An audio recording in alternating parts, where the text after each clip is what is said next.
Hi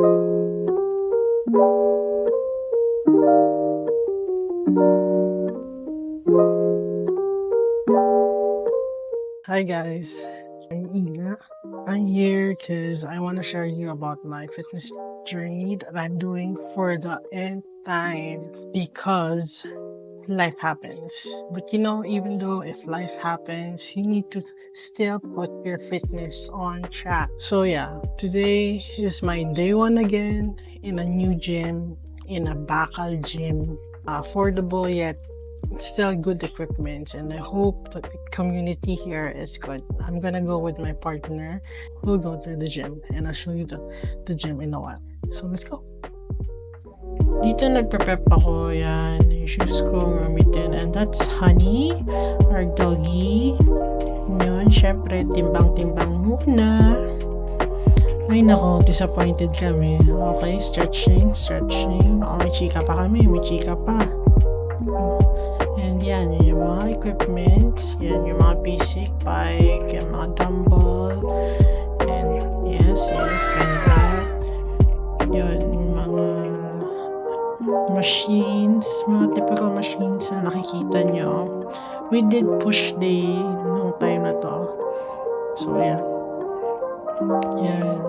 Tricep pull downs. Yan. May pasayaw-sayaw pa kami. Wala pa masyadong tao niyan. And yes. For the shoulders. And syempre, kailangan ng mga posing lang din. And yan. Last na yan. Last workout na yan. What's up, guys? We're done with the gym. What are you feeling after a gym? Energized and tired. I'm hungry. We should eat. I think sumuni ko isa ako.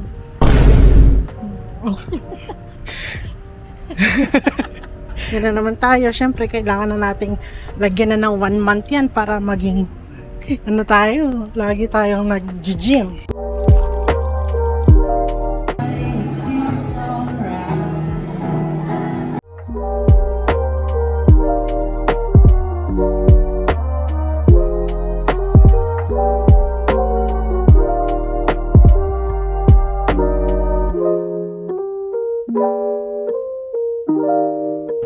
Can you show me?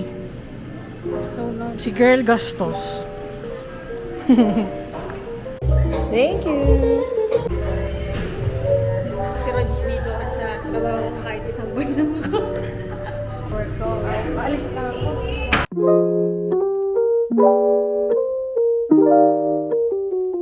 Hi Arwin, where are we? Because there's a new Happy Meal and we have a collaboration with Rocks.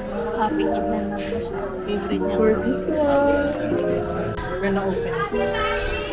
Oh, so cute. This is a kitchen.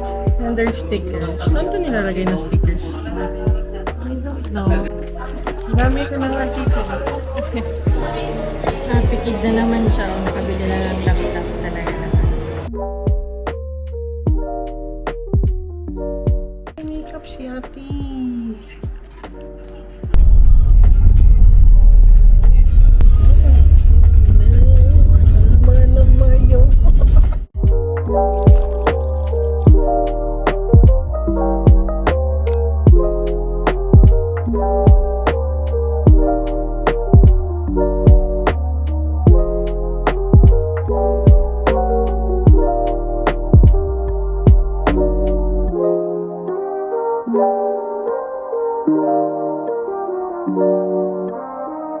Una po sa ating Hermana Mayor, Sister Lina Laksamana and family, palakpakan po natin sila.